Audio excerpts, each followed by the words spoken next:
आज हम कक्षा 11वीं का चौथा चैप्टर पढ़ रहे हैं, दूसरा लेक्चर। ठीक है, स्टार्ट करते हैं। इंटरनेट अर्थात क्या? इंटरनेट के बारे में आप तो जानते होंगे। इंटरनेट, इंटरनेक्शन और नेटवर्क इन दो शब्दों से बना हुआ है। इंटरनेक्शन और नेटवर्क सबसे मिला हुआ है। इंटरनेट का अर्थ इंटर अर्थात आंतरिक और नेट अर्थात की जाल। ठीक है, इंटर का अर्थ होता है अंतर और नेट का अर्थ होता है जाल। ठीक है, तो इस प्रकार से इंटरनेट अर्थात आंतरिक जाल कहा जाता है। इसके इंटरनेट में सबसे विशाल कंप्यूटर पर संचालित सिस्टम है। The net information super highway cyber space, इस अनेकों नाम से इसको जाने जाते हैं। इस नाम को याद कर लेंगे। ये 3 नाम बताए गए, आपको एग्जाम में पूछे जा सकते हैं। ठीक है, आगे देखिए तो कंप्यूटर के समूह को सूचना संसाधन के समझ का उपयोग उसके उद्देश्य में एक दूसरे के साथ जोड़ा जा सकता है। एक दूसरे के साथ उसको जोड़ा जाता है, तब उसे नेटवर्क कहा जाता है। एक दूसरे के साथ जुड़ेगा तो नेटवर्क कहेंगे। ठीक है, इसके लिए हार्डवेयर और सॉफ्टवेयर के जुड़ने होने चाहिए। दो या दो से अधिक कंप्यूटर के साथ अंतर संबंधित व्यवस्था को कंप्यूटर नेटवर्क कहा जाता है। एक दूसरे के साथ जुड़ने को अंतर संबंधित कंप्यूटर कहेंगे उसको। ठीक है, यह कंप्यूटर किसी भी एक बिल्डिंग के एक खंड में के पास में हो, विशाल स्थान पे हो, परस्पर अलग अलग ऑफिस के दूर दूर स्थानों पर भी हो सकते हैं। वैसे नेटवर्क विस्तार आप आसपास के कंप्यूटर लेकर विश्व को शामिल लेते हैं।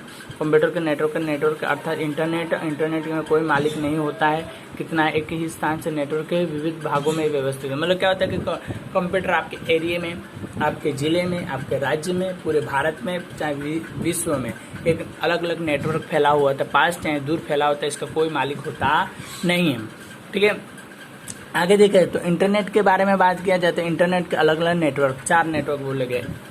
LAN local area network. जो लोकल एरिया नेटवर्क मतलब क्या? आपके एरिया के अंदर ही हो। ठीक है, आपके एरिया के अंदर ही हो, आपके जो विस्तार है उसी के अंदर हो, उसको लोकल एरिया कहा जाता है। CAN कैंप एरिया नेटवर्क अर्थात कि कैंप्स एरिया नेटवर्क में आपके कैंप के आसपास, मतलब आपके जो क्या होता है तहसील होती है, तहसील के आसपास का जो होता है उसको बोला जाता है। ठीक है, अब जैसे MNP, ठीक है, NMP होता है तो उसके अंदर मेट्रोपोलिटन एरिया नेटवर्क, मतलब आपके शहर के अंदर 2 शहरों के बीच में। ठीक है, जैसे अहमदाबाद है और वडोदरा है, उसके बीच में होता है वो। ठीक है, फिर WAT विड एरिया नेटवर्क, ये कोई भौतिक सीमा नहीं होती, इसका वैश्विक रूप होता है। मतलब कोई भी विदेश से, चीन है, पाकिस्तान है, भूटान है, नेपाल है, इस कोई भी जगह पे इसका क्या नेटवर्क होते हैं। आगे पढ़ेंगे अब हम एंटरप्राइज वेन, मतलब ये अगले साल भी पूछा गया था एग्जाम में, ध्यान देंगे कि एक ही बड़ी संस्था का विशाल रूप से परस्पर नेटवर्क होता है, जो विविध स्थलों पर स्थायी कंप्यूटर का नेटवर्क है। इन नेटवर्क की रचना संस्था के लिए ही की जाती है। ऐसी नेटवर्क को इंटरनेट रूप में जाना जाता है। उदाहरण भारतीय रेलवे को उसके समग्र देशों में कार्यालय के समूह। मतलब क्या होता है, एक संस्था का क्या होता है, जैसे रेलवे का नेटवर्क अलग है। ठीक है, उसमें क्या होता है कि उनके रेल कहाँ जा रहे हैं, कहाँ पहुंचे, कहाँ खड़ी, उनका एक नेटवर्क के द्वारा पता था। हम अगर पता करने जाएंगे तो पता नहीं होता। ठीक है, तो नेटवर्क अलग से वो लोग देते हैं। ठीक है, आगे ग्लोबल वेन के बारे में पढ़े थे, ये भी पूछा गया है एग्जाम में, इसमें भी आप लोग जरा ध्यान दीजिएगा।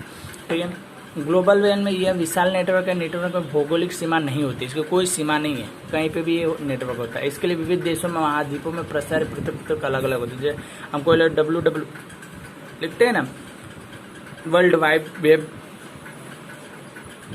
वर्तमान समय में इंटरनेट को सेवा देने वाले संस्था टेलीफोन आवश्यक को दूर करने वाले अपने अलग देश संदेश व्यवहार के लिए यूज किए जाते हैं।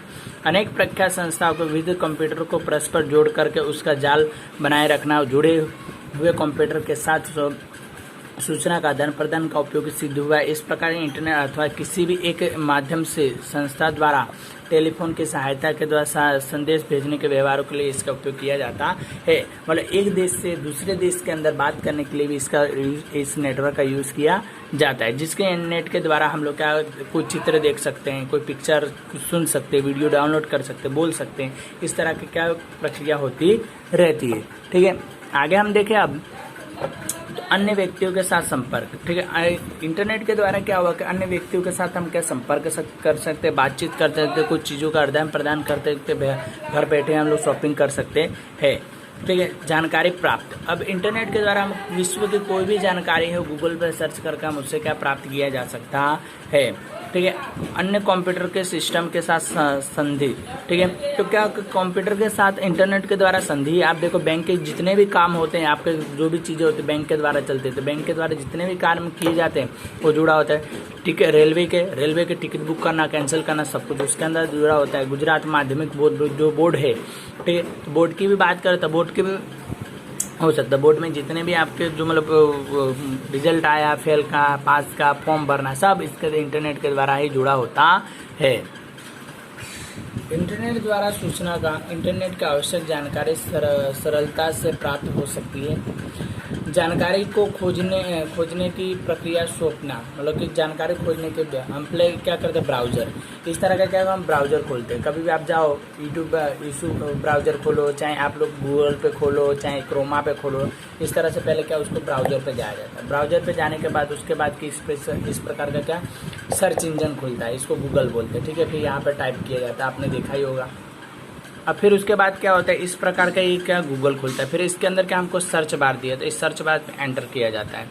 अब एंटर करने के बाद आपको जैसे कि लाइन के बारे में देखना है, तो लाइन आपने एंटर कर दिया। जब आप लाइन एंटर कर देते हैं तब इस तरह लाइन की पिक आ जाती है, क्या होती है, लाइन की पिक होती है। फिर उसके बाद आप जब इमेज में जाते हो, इमेज पे सर्च करोगे तो आपको क्या लाइन की इमेज खुलती है बहुत सारी। इस प्रकार से आप देखोगे तो आपको लाइन की इमेज पूरी की पूरी का खुल जाएगी। आप उसमें जो आपको सिलेक्ट करना है, एक पे क्लिक करो तो बिग हो जाएगा। बिग होने के बाद उसके अंदर आपको जो सिलेक्ट करना है, जो आपको मतलब चाहिए पिक, वो पिक आप इसके अंदर से क्या डाउनलोड कर सकते हो। इस प्रकार के आपको क्या आराम से डाउनलोड किया जा सकता है, और उसके पिक को आप सेव आपकी गैलरी में हो तो जा करके आप सेव भी कर सकते हैं, ठीक है। अब हम पढ़ेंगे ई कॉमर्स के बारे में। ई कॉमर्स क्या है उसके बारे में हमको क्या पढ़ना है, ठीक है।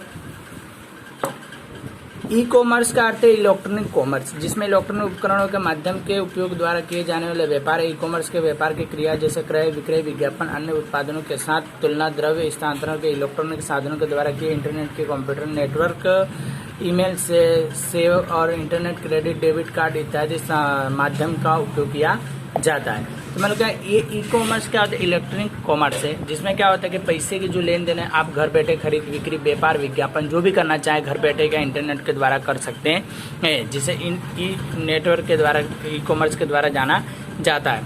ई कॉमर्स के कारण धंधा, इकाई, क्रय विक्रय, माल की डिलीवरी द्वारा धन भुगतान जैसे कार्य सरल हो गए हैं।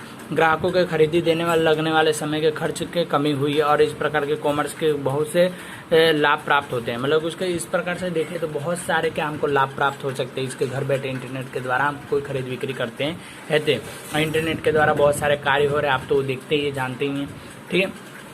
आगे ई कॉमर्स के कारण परंपरा व्यवसायिक पद्धति में तुलना में क्रय विक्रय की समग्र प्रक्रिया बहुत से ही सुगम और तीव्र हो गई। ई कॉमर्स की सहायता किसी भी समय स्थान व्यवसाय किया जा सकता है। इंटरनेट के कारण बाजार का विक्रय, वितरण, फोन, डाक, छपाई, अनेक प्रकार के प्रवृत्ति व्यवसाय में कमी हो गई। इस तरह के माल की क्रय विक्रय के लिए व्यापारिक लंबी दूरी तक नहीं जाना पड़ता और परिणाम स्वरूप समय खर्च कम होता है। ई कॉमर्स के द्वारा यह त्वरित ग्राहक को सेवा देता है। इंटरनेट के द्वारा संचित शीघ्रता हो गई, ग्राहक के सहजता, संवेदना को उत्पन्न मूल्य, अमूल्य गुणवत्ता, अन्य प्रश्नों का समाधान भी सरल हो गया। वस्तु में संबंधित सेवा कठिन का निवारण हो गया। मतलब क्या ई कॉमर्स के द्वारा क्या क्या फायदे हो, तो पहला फायदा कि आप घर बैठे शॉपिंग कर सकते हैं कोई भी समय, रात को, दिन में, कोई भी समय, ठीक है। उसके अंदर क्या कोई भी पैकिंग का खर्च नहीं है, फोन, डाक, छपाई आपको इस तरह से करने का कोई ज़रूरत नहीं है, ठीक है। इसमें आपको लंबे दूर जाने की भी ज़रूरत नहीं पड़ती है, और इंटरनेट के द्वारा घर बैठे ऑर्डर करो आ जाएगा। इसकी गुणवत्ता में भी आप देख सकते हो, ठीक है। आपको बाहर जाने के लिए बहुत सुरक्षित होता है, ठीक है। अब हम कार्य क्षेत्रों के बारे में पढ़ते थे। ई कॉमर्स समाविष्ट किए जाने वाले कार्य क्षेत्रों के बारे में, जिसमें कि धंधा से ग्राहक, धंधा से व्यवसाय, ग्राहक से ग्राहक, ग्राहक से धंधा के बारे में पढ़ना है।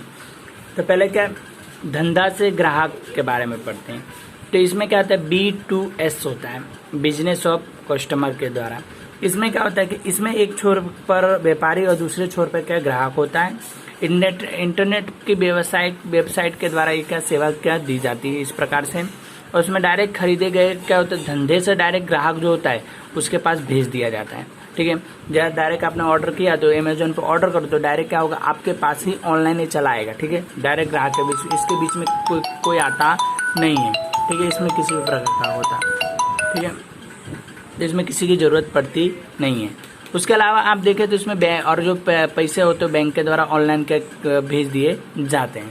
आगे देखें तो B2 के बारे में देखें तो धंधे के बारे में पढ़ें तो इसमें B2B, ठीक है। तो बिजनेस टू बिजनेस मतलब एक कंपनी से दूसरी कंपनी में हमारा माल को बेचना। व्यापारी क्या करते हैं, अपनी कंपनी में जो बना हुआ माल होता है दूसरी कंपनी को बेचना होता है, फिर वो ग्राहक को बेचते हैं, ठीक है। तो वहां जाते जाते क्या उसका पैसा बढ़ जाता है, तो B2B के रूप में क्या गिना जाता है उसको, ठीक है। और उसमें समय भी और विलम्ब भी होता है, उसमें मध्यस्थ क्या लोग होते हैं जिसके कारण पैसे बढ़ जाते हैं और उसको माल को स्टॉक करके रखे होते हैं।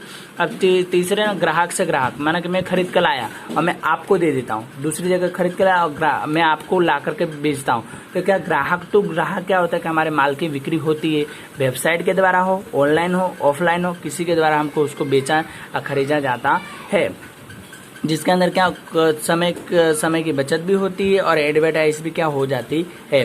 अब ग्राहक से धंधे की बात करें कि ग्राहक से धंधे की होता है तो क्या होता है ग्राहक से धंधे।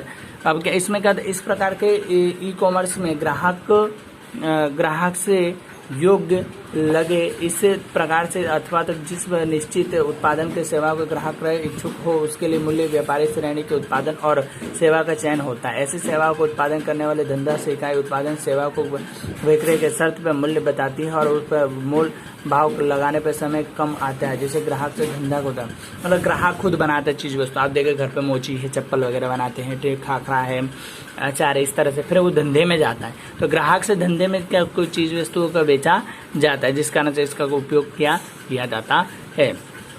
और जिसके अंदर क्या होता है सरकार व्यवसाय, सरकार नागरिक व्यवसाय, सरकार से सरकार का। इसमें क्या होता है सरकार के द्वारा व्यवसाय के गवर्नमेंट के द्वारा कोई चीज वस्तु बेची जाती है, चाहे सरकार से नागरिक के बीच में होता है, चाहे सरकार से सरकार के ही बीच में हो, ठीक है। जैसे कि आप देखो चीन से अगर हम लोग अभी तोहफे जापान से हम लोग क्या होता है कि एरोप्लेन, जेट, विमान ये सब वगैरह सब खरीद रहे हैं, ठीक है। और सरकार से नागरिक की बात करें तो वहाँ के नागरिक से तो कुछ खरीदना हो तो, ठीक है, चाहे व्यवसाय वहाँ के व्यवसाय कंपनी जो कोई मशीन बनाती तो उससे खरीदना होता तो इस प्रकार से क्या खरीदी की जाती है। आज के लिए इतना ही, कल हम आगे पढ़ेंगे।